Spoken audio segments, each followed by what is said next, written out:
Beatles cassettes.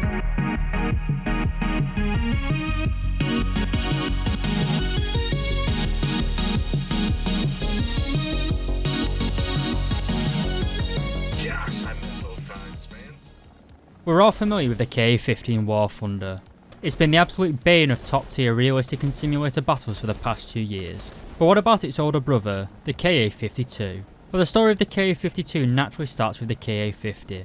In the late 1980s, the Soviets wanted a new dedicated helicopter to conduct battlefield reconnaissance. This helicopter could provide target designation, as well as support and coordinate attack helicopter operations. However, due to the Soviet economy in the late 1980s kind of going down the toilet, developing a whole new aircraft wasn't really on the cards. So they modified a version of the Ka-50.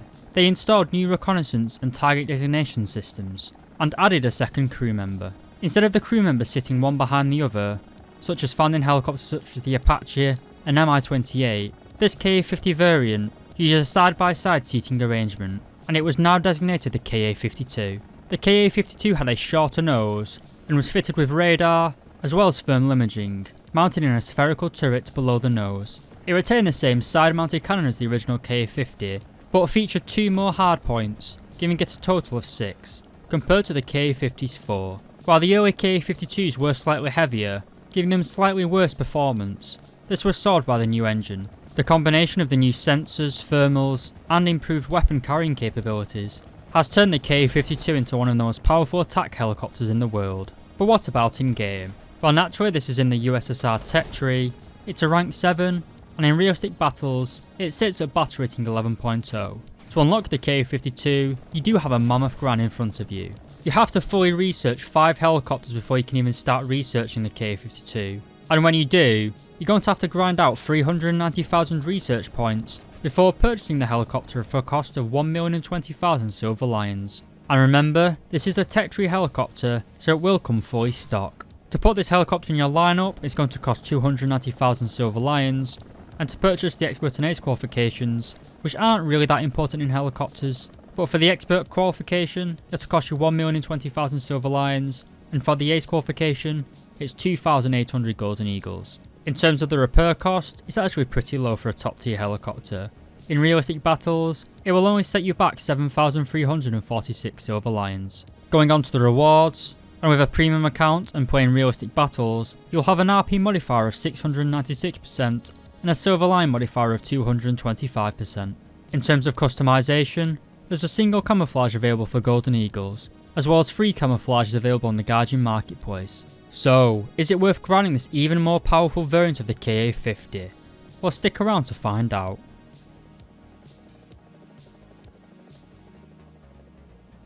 Alright, moving on to the performance and armour of the helicopter, and the Ka-52 can reach a top speed of 320 km per hour at an altitude of 1,000 metres. The helicopter itself, however, can climb to an altitude of 5,400 metres. However, this is not advisable. Enemy air defence systems can easily swat you out the sky at these altitudes, not even to mention enemy fast moving jets. One of the downsides of the Ka-50 series of helicopters is that they are quite large and unmanoeuvrable. This is partly due to their size and weight, and partially due to their tandem rotor system. Compared to other conventional helicopters, such as the Apache, which has a single large rotor and then a counter-torque rotor on the tail, the Ka-52 obviously has 2 main rotors. These are contra-rotating and basically makes the counter-torque redundant. While this counter-rotating propeller system is incredibly good for the climb rate as well as top speed of the Ka-52, when it comes to mobility, it's pretty bad. The helicopter is largely unresponsive when in low collective states. Put simply, this makes it incredibly hard to be agile with this helicopter. Fine correctments and pinpoint flying isn't really possible in this helicopter, and it's more of like a flying heavy goods vehicle compared to the sleek sports car that is the Apache gunship. Well, moving on to the armour, you can see that the Ka-52 does have quite a lot of protection around the cockpit. While this armour is only made of aluminium, it does provide around 38mm of protection. This should be enough to stop 12.7mm or 50 caliber machine gun rounds penetrating. We also have bulletproof glass at the front of the vehicle, and while it's only 44mm thick, it is sloped back at around 53 degrees, giving you well over 2 inches of effective thickness. This should protect you from everything from small arms fire right up to heavy machine guns, and it will only really be penetrated by autocannons above 20mm in size. So how should you fly the Ka-52? Well, as with all other helicopters, you want to stay low and rather fast, and pop up and engage targets of opportunity. This is a lot harder compared to something like the Apache or the Eurocopter for example. This is due to, as I've mentioned, the Ka-52 being a flying boat. While the Tunguskas will be on your team, you do still have to worry about the ADATs as well as the flak wagon. VT-1 missiles are no joke. Due to your long range missiles, which we'll cover in the next segment, you can sit quite far away from the battlefield and put your long range missiles to work. This keeps you safe from heavy machine gun fire and should give you quite a long time to react to incoming enemy self-propelled anti-aircraft missiles. But with all this talk about how to fight with this helicopter, let's cover the weaponry.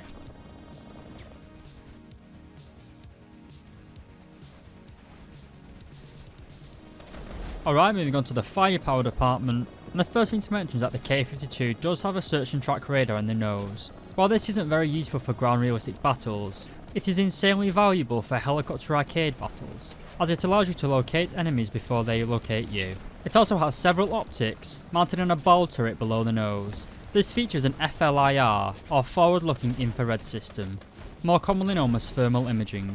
Like your radar, this allows you to rapidly acquire targets on the battlefield, both enemy tanks, jets, and other helicopters. We also have pretty good defense systems in the Ka-52. You can choose between a HRRSS and an MAW. The HIRSS is essentially basically a silencer but for your exhaust system. While this doesn't suppress the sound, it suppresses the thermal output, making your exhaust much less hot. This shields you from infrared guided missiles, such as the American Sidewinders or the French Mistrals. The MAW, or Missile Approach Warning System, is essentially automatic flaring. When a missile is launched at you, flares will automatically deploy, hopefully countering the missile. We also carry 128 flares, and personally, I choose the mixed option, carrying 1 flare and 1 chaff per burst. This gives you a good balance in countering both infrared and radar guided weaponry. But what about our weapons itself? Well, your stock weapon is the 30mm 2A42 cannon. You have 460 rounds in total, with a fire rate of 546 rounds per minute. This gun is mounted on the side of the aircraft, acting as a somewhat semi-fixed gun. It can traverse 37 degrees to the right of the vehicle, but only has 1 degree to the left. This makes the gun much less flexible compared to other turret-mounted guns, such as the one found on the Mi-28 or the Apache. The gun is still incredibly powerful though, and it's the same gun as found on the BMP-2, the fast-firing 30mm cannon. And you also get the same ammunition as found on the BMP-2, notably its APDS belt. This is a solid shot penetrator and has over 82mm of penetration. Flying above a target and shooting down onto the roof armour is a pretty much guaranteed penetration using this ammunition. This gun and ammunition combination kills tanks, planes and helicopters with ease. You do also have an air target belt, but I'd use the ground target belts by default. As well as your main gun, you can carry gun pods mounted on the hardpoints on the wings. These are the 23mm GSH-23L cannons. While these are pretty good if you're going after ground targets, in ground realistic battles they aren't particularly useful. We then come on to the rockets. But up first, we have the SHKO rockets. These travel at 650 meters per second, but contain a relatively weak warhead of 1.69 kilograms of TNT. While they do have a high explosive anti-tank warhead, giving them 420mm of penetration, their relatively low TNT warhead gives them pretty bad post-penetration damage. The same cannot be said for the S-130F rockets. These contain 10.63 kilograms of TNT, giving them 63mm of explosive penetration.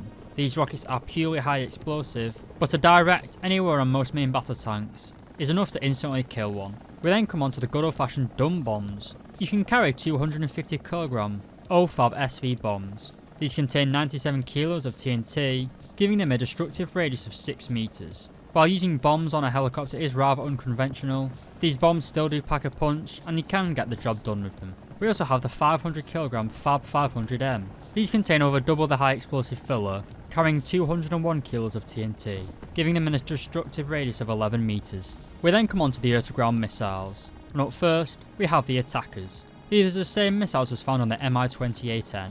They travel at 550 meters per second and contain an explosive warhead containing 4.48 kilograms of TNT.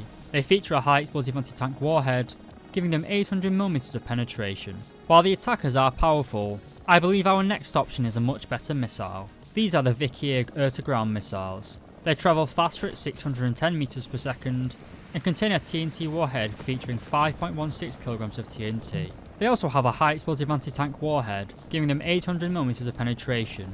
However, the Vickers contain a proximity fuse warhead, which allows them to be used against enemy helicopters and planes, as well as enemy ground forces. This gives you huge flexibility in the Ka-52, and it is just as powerful as the Ka-50. Speaking of engaging enemy air assets, we can also carry the 9M39 Igla air-to-air missile. Like the Stingers carried by the Apaches, these are essentially man-pads, or man-portable air defense systems, adapted for use on helicopters. These are infrared-guided all-aspect lock missiles, having a rear aspect lock range of 6 km and an all-aspect lock range of 4 km.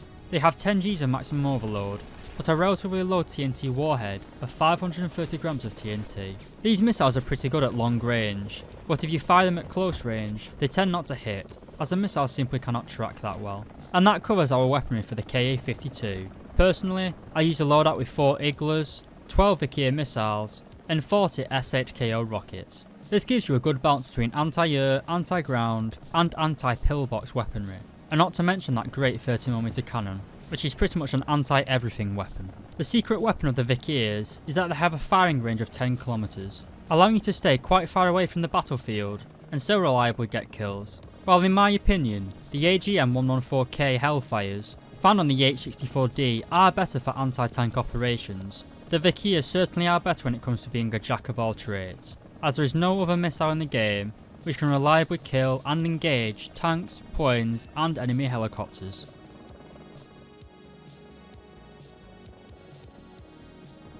Before we get into the conclusion, let me know in the comments down below what you guys think about the Ka-52, and which tank, plane, ship or helicopter you guys would like to see reviewed next. It's certainly true to say that the Ka-50 is one of the most strongest helicopters currently in War Thunder, and the Ka-52 is even stronger. You have the addition of thermals, radar, as well as 2 additional hardpoints. While the 12 Vickers missiles are certainly powerful enough to take on any tank, helicopter or plane, the addition of the 4 Igla missiles certainly add to this strength.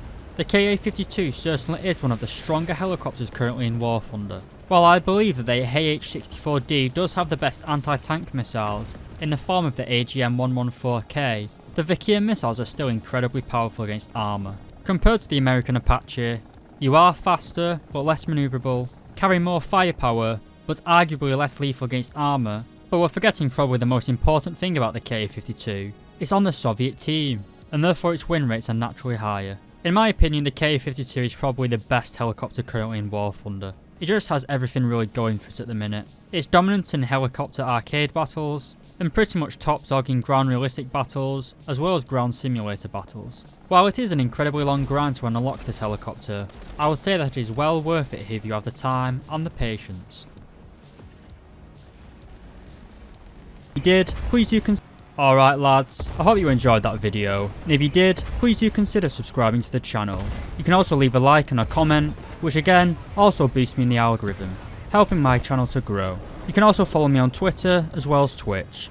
And if you're a huge fan of the channel, you can become a member of the YouTube channel, which will give you a unique icon next to your comment, in both comments under videos and on YouTube live streams. Once again, thank you very much for watching this far into the video lads, and I'll see you in the next one.